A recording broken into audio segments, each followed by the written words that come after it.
All right, well, hey friends, this is a video for all of our volunteers in SSM Anaheim. I wanted to shoot a little video because honestly, there's so much information that's changing so rapidly. I feel like every time I start to write an email, I get a different phone call or more information. So truthfully, I think this is just gonna be easier to send in a video. I'll send it on email and on GroupMe. Hopefully it catches as many people as possible. So here's kind of what's going on. As of right now, our church function at the building is kind of grinding to a halt.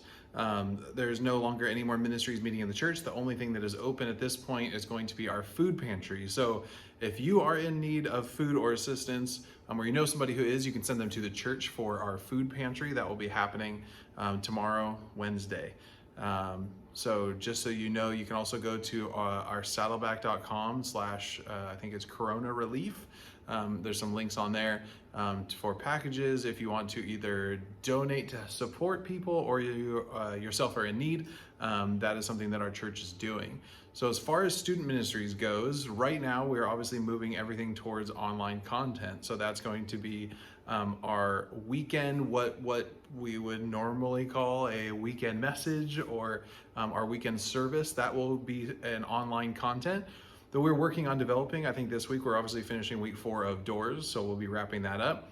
But starting the week after that, we're reshaping our scope of what we were going to be doing, and we'll be doing something a little bit different now. We're writing and working and getting that stuff together to create that. But one of the things that Matt and I and Hallie and even just our whole SSM team is, hey, this is a really unique opportunity for us to do some stuff. To be engaging students in ways that we haven't before, to be connecting with them in their homes, to be reaching out, honestly, when the world is just at a pain point. This is a big opportunity for us as a church to be stepping up and to really be impacting the lives of our students, but also the lives of our community everywhere. So here's some things that we are moving towards as fast as we can. It's just a total shift for us, so we're just trying to figure out how to organize and prioritize. So even if I say some things, my heart is that they'll all be done this week and it'll probably be in the weeks to come. So our goal is to be constantly creating online content for our students and for our families. So we're working on not just a weekend content, but also online content for some of it just lighthearted fun, some of it being resources and devotionals, some of it being intentionally ways to connect as a community. So right now, Matt and Hallie are shooting a video teaching people how to shoot good video on their phone or on their computer, because we're thinking, wow, we'd love students to be interacting with us just in a new way that we haven't done before. It's an idea I've had for a long time that we're now being forced into. So we're setting it up so students can be creating content at home that we can use and kind of maybe re-edit and package and then send back out so that students are seeing themselves and seeing other people and building community online that way. We're also going to be trying as much as we can to be doing some fun games and activities and just online play. So that kind of helps to build community and interaction within our church and within our community, and also some of it just being lighthearted and being fun. We're working on utilizing different apps that we love, like the Bible app. There's a great app called the Echo Prayer app. It's one that I use personally for prayer reminders and for prayer requests. But there's a community aspect to it that I've never needed to use before today. So now we're looking into that. So that may be coming as far as us being able to pray for our students. People, I think, can anonymously send in prayer requests, and then we would be able to get that content back and be praying for people as a whole community, which is awesome. We've engaged some of our students that are already active in our posting online on Instagram and stuff, and kind of are feeding them content and giving them stuff so that they can be posting, so that they can be interacting with other students and kind of leading the charge on some of our online platforms as well. And as far as life groups go, we as a church are trying to figure out, okay, how do we best build community and not just maintain community, but actually build and further our community through what's going on right now. And life groups and small groups are a really big way that we think that we can take advantage of the situation, or at least use it in the best way that we can. So we're working on trying to figure out Skype or Zoom or Google Hangout. So I would say for today, right now, our church is moving towards Zoom, but I think a lot of our students, because of school, are using Google accounts and Google emails, and they may all have a Google Hangout access very easily. So my suggestion for our life group leaders is to connect with your small group, to ask them what they use and what the best way for them is. A lot of my guys text me back and said Skype, which is great. I didn't know they use Skype. So I'll have to jump onto that and try to figure that out as well. So connect with your small group. Right now, the goal is for you as small group leaders to connect with them individually, to connect with them as a life group, and to try to meet regularly and consistently. So try to keep that Wednesday night, or honestly, now that school's not in, maybe there's a better time. Maybe it's Wednesday morning. I don't know, when you can shape that the way that you want. Maybe it's twice a week. Maybe it's 3 times a week. Maybe it's a text message thread every evening and a meeting once a week. I don't know. I think you can figure that out for your group. But as far as what are we doing, are we still doing the same thing? Yes or no, and I think either of that's fine. If you want to continue with the content we've been doing, I think that's okay.